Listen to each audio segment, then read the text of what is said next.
Imagine this, a crowded passenger jet soaring high above the Atlantic when suddenly the captain's trembling voice cracks over the intercom, "Is there a fighter pilot on board?" Instantly, panic spreads through the cabin. Passengers freeze, whisper, and pray. And then, from the very last row, a quiet woman everyone had ignored slowly opens her eyes, carrying a secret powerful enough to decide if they lived or never landed again. The plane had left New York just 3 hours earlier, bound for London. It was supposed to be an uneventful overnight flight. Families settled in with movies, business travelers opened laptops, and children dozed off in their mother's arms. But 35,000 feet above the ocean, nature had other plans. Outside, lightning tore across the sky like white-hot scars. Turbulence jolted the Boeing 747 so hard that drinks spilled, seatbelts strained, and a nervous silence fell over the cabin. Suddenly, a sharp click echoed through the intercom. "Ladies and gentlemen," a voice said, strained with fear, "this is First Officer James Wilson. Captain Mitchell is unconscious. We are flying blind through a Category 5 storm. If anyone on board has combat aviation experience, please identify yourself immediately." Gasps swept the cabin. Passengers clutched their armrests. Some whispered frantic prayers. Others fumbled for their phones, typing last messages to loved ones. Children cried as thunder rolled outside. In row 32, seat C, a woman stirred. Her name was Kendra Washington. "I am 34 years old, traveling alone." She wore simple jeans and a worn-out hoodie. Most people hadn't noticed her at all. To the casual eye, she looked like any other weary traveler, just another face in the crowd. But beneath her quiet exterior was a history no one on that plane could have imagined. As Kendra blinked herself awake, her sharp eyes darted toward the cockpit door. The desperation in that young co-pilot's voice had jolted something inside her, something she thought she had buried when she left the military years ago. Meanwhile, in first class, a man leapt to his feet. His name was Richard Blackwood, a wealthy investment banker.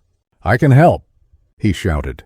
"My brother-in-law owns a private jet. I've flown with him dozens of times." Some passengers clapped nervously, relieved someone had spoken up. But a flight attendant rushed to block his way. "Sir, we need someone with military combat training. Civilian flying is not enough in conditions like these." Richard puffed out his chest. "Are you doubting me? I paid $15,000 for these seats. I know more about flying than anyone else on this plane." The plane jolted violently again. Screams echoed as oxygen masks shook above their heads. The storm raged louder, and then, quietly, almost invisibly, Kendra stood. She didn't shout. She didn't brag. She simply walked down the aisle with calm, steady steps. Every movement carried a precision that only years of military discipline could teach. Passengers stared, some with skepticism, some with curiosity. Kendra's voice was low but firm. "Excuse me, Colonel Kendra Washington, United States Air Force, over 600 hours flying F-22 Raptors in combat conditions." The cabin fell silent. Even the storm seemed to pause for a breath. And in that moment, everyone realized the quiet woman from the back row was about to change the fate of 312 souls. The co-pilot's hands trembled as he tried to keep the plane level.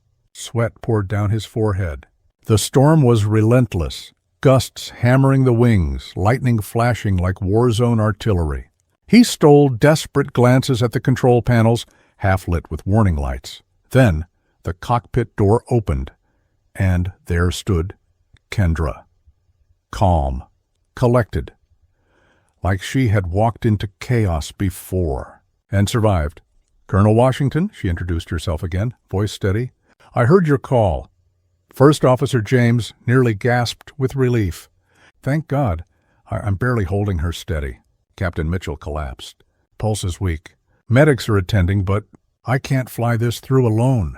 Kendra slid into the captain's seat with smooth authority, her hands brushing the familiar controls. For a moment, memory surged, nights in hostile skies, her squadron depending on her, the sound of enemy fire. She had buried that part of herself years ago after leaving the Air Force, but here, at 35,000 feet, with hundreds of lives at stake, the soldier within her rose again. "Talk to me," she said firmly. "Engines 2 and 3 stable," James stammered, "but number 4 is flickering. Navigation is off. Storm interference." Kendra nodded sharply. Then we fly manual. Stick with me. We'll make it." Meanwhile, the cabin was restless. News had spread. The woman from the back row had taken the controls. Passengers whispered in disbelief. She's really a fighter pilot." "I thought she was just some random traveler." "Can she even fly something this big?" In first class, Richard Blackwood scoffed. "This is madness. A woman flying us through a hurricane. This isn't some toy jet, it's a 747. We're doomed." But a flight attendant silenced him with a glare. "Sit down, sir. Right now, she's our only chance." In the cockpit, turbulence shook the plane violently, tossing coffee cups and pens against the walls. Alarms blared. But Kendra's hands were steady, her eyes focused. Her voice calm as steel. "James, breathe. Trust your training. Mirror my movements. Left rudder now." The co-pilot obeyed, and slowly, the massive aircraft steadied. Below them, the storm raged like an endless ocean of fury. Sheets of rain hammered the fuselage. Thunder boomed like explosions. But for the first time in an hour, the passengers felt a faint shift. The plane wasn't falling. It wasn't spinning. It was controlled. Back in the cabin, children stopped crying. An elderly woman whispered, "She's saving us." That woman, "She's saving us." Kendra didn't hear the whispers. Her mind was locked in. Every decision mattered. Every second was life or death. She had been here before, in different skies, different battles, but the weight was the same. Inside, she thought of her father.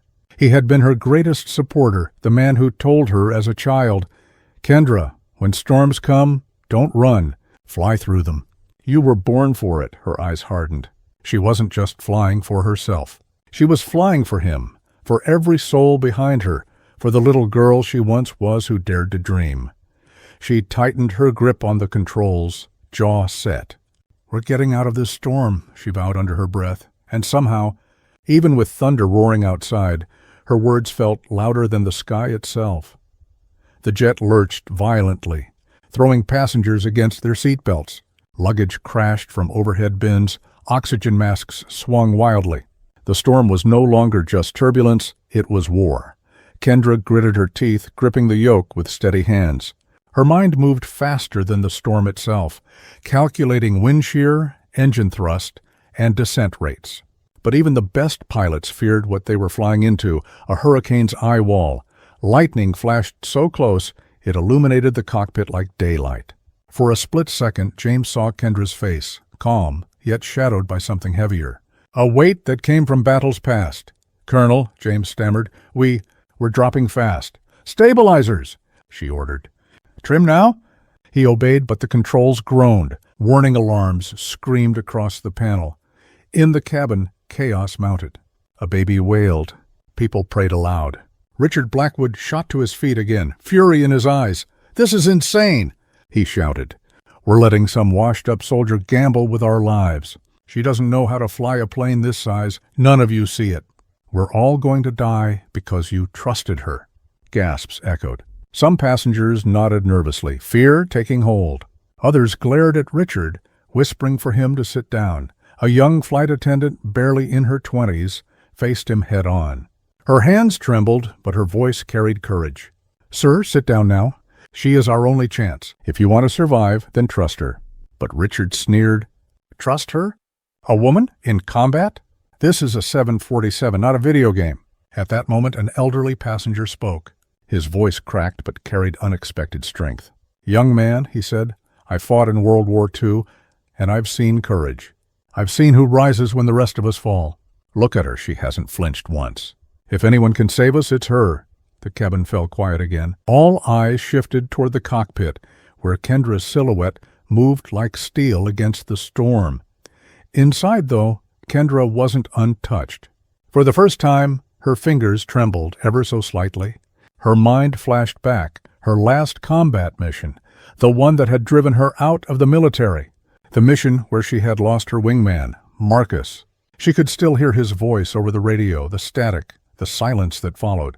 She had sworn she'd never fly again, that she'd bury the skies with her grief. And yet here she was, hundreds of lives depending on her. Her chest tightened. For a brief, terrifying moment, doubt clawed at her. What if Richard's right? What if I can't handle this? What if I fail them again? The plane jolted hard, alarms blaring. James yelled, "We're losing engine 4 completely!" Kendra closed her eyes just long enough to breathe. Then her father's words returned to her, like thunder inside her soul. "When storms come, don't run. Fly through them." Her eyes snapped open. Her voice was steel. "Shut down engine 4. Reroute power to 1 and 2. We're not going down tonight." James stared at her, wide-eyed. "You really believe that?" "I don't have to believe, Mike," she said firmly. "I have to fly." And with that, Colonel Kendra Washington pushed the crippled jet deeper into the storm. The storm roared like a living beast. Sheets of rain slammed the fuselage, each impact echoing through the cabin like cannon fire. The plane shuddered, dipped, then climbed violently. Overhead lights flickered, casting terrified faces in flashes of shadow. In the cockpit, Kendra's hands moved with the precision of a master. Every flick of a switch, every pull of the yoke was instinct. She spoke with clipped confidence, grounding James with her calm. "Throttle steady. Adjust pitch 3 degrees. Don't fight the storm, ride it." Her voice cut through the alarms, through the chaos like a blade. And James, young and shaking, found strength in her words. But outside, nature unleashed its worst. A lightning bolt struck frighteningly close, the crack so loud passengers screamed. For a moment, the plane lurched downward, plummeting hundreds of feet. Drinks flew, masks dropped, hearts stopped. In the cabin, fear reached its breaking point. A woman clutched her 2 children, sobbing.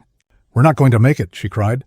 Others broke down, whispering goodbyes, writing frantic messages on scraps of paper.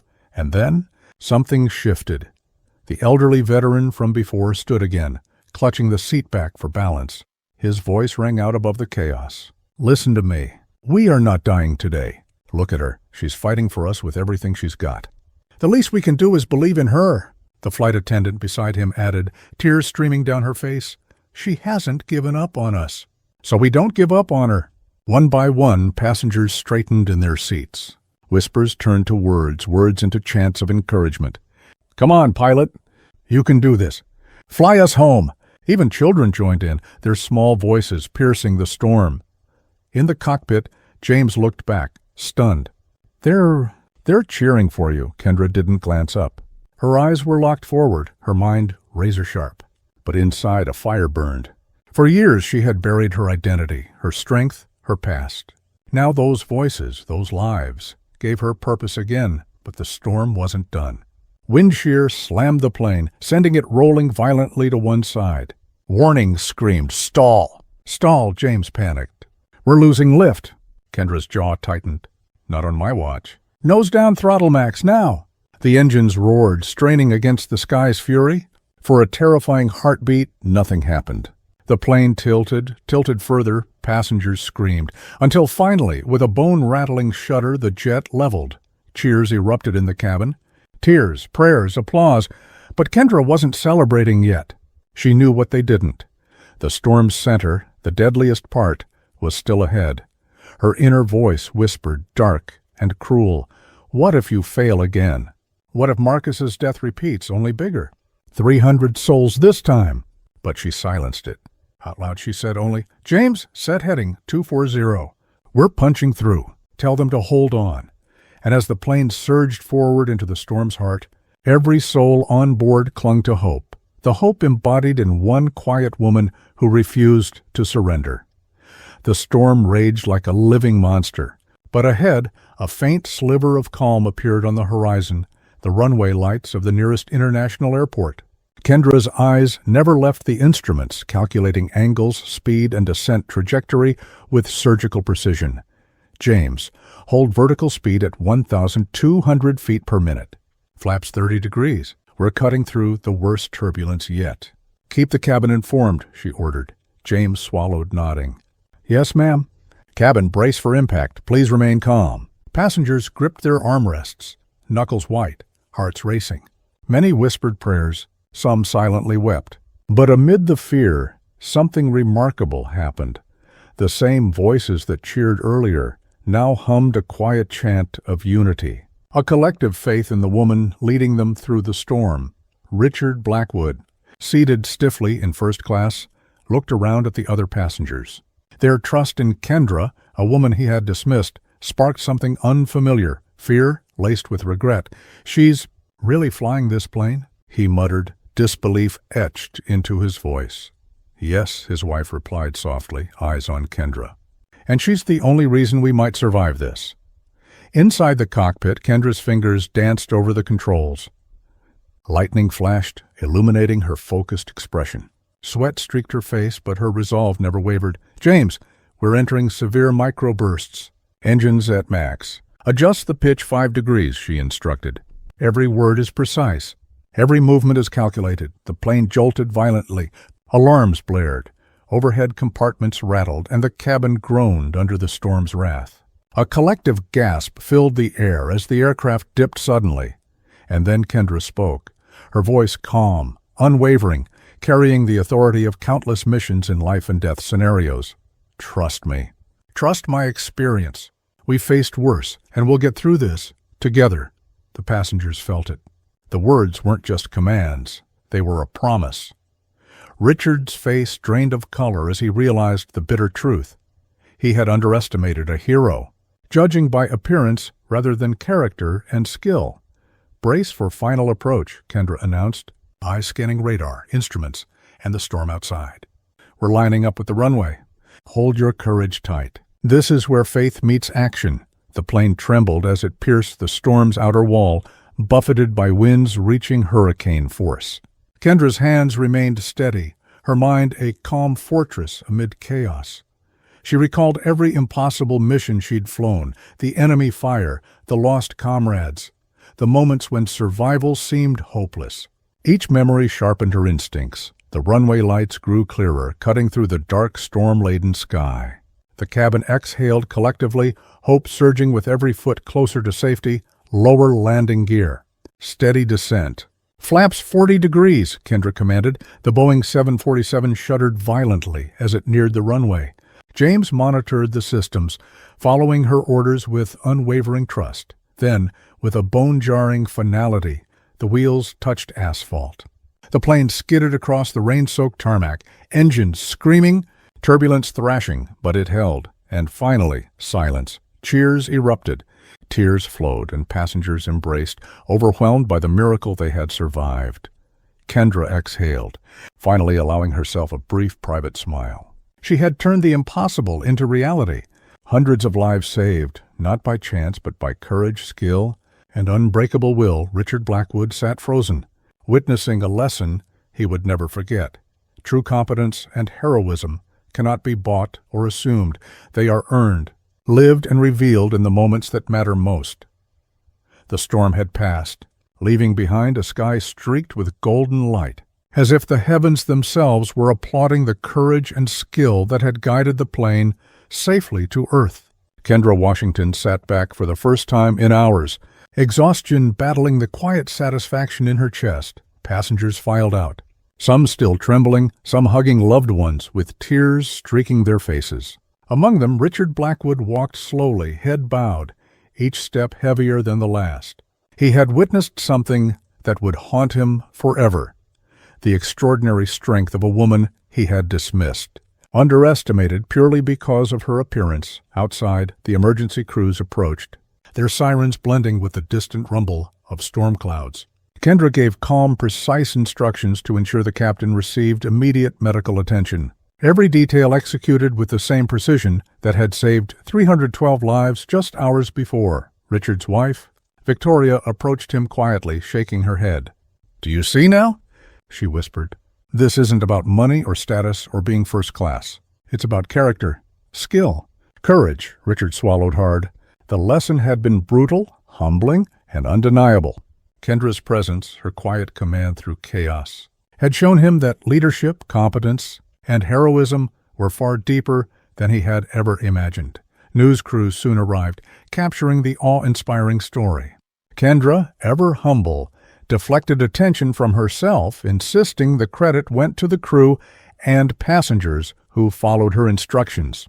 But the world would not ignore her. The video of her calm, commanding voice through the intercom went viral within hours, millions marveling at her courage under pressure. Military officials praised her extraordinary composure, skill, and decision-making. Her technique for navigating extreme storms became a benchmark incorporated into aviation manuals and military training worldwide. For Kendra, it wasn't about recognition, it was about proving, once and for all, that competence and courage are often hidden in places we least expect. 6 months later, she was promoted to Brigadier General, becoming the youngest black woman in history to achieve such a rank. Her story inspired a generation, teaching that true strength isn't measured by appearances, by privilege, or by others' expectations, but by the ability to rise when the world trembles around you. Richard Blackwood's life had changed too, though in stark contrast. The arrogance that had once defined him crumbled under the weight of truth. Social media exposure, combined with his public humiliation, cost him his firm, reputation, and ultimately his family's trust. He had learned the most painful lesson. Judging someone based on surface-level assumptions could cost far more than pride. It could cost lives. Kendra, meanwhile, moved forward, her legacy cemented not just in medals or promotions, but in the lives she had touched, the students she trained, and the countless civilians and soldiers inspired by her story. Every young person who had ever been underestimated now had a living example of what it meant to persevere, to lead, and to defy expectations. As she looked out over the runway one last time, Kendra whispered to herself, "They may doubt us, underestimate us, but courage and skill don't ask permission to shine." And in that moment, everyone who had witnessed her heroism, whether on the plane, through a screen, or in their imagination, understood one immutable truth. Greatness cannot be judged by appearance, status, or words. It can only be proven when it matters most. If Kendra's story inspired you, hit that like button. Share this video to show the world that courage isn't defined by appearances. And subscribe for more unbelievable stories of ordinary people doing the impossible. Remember, greatness doesn't ask permission. It proves itself when it matters most.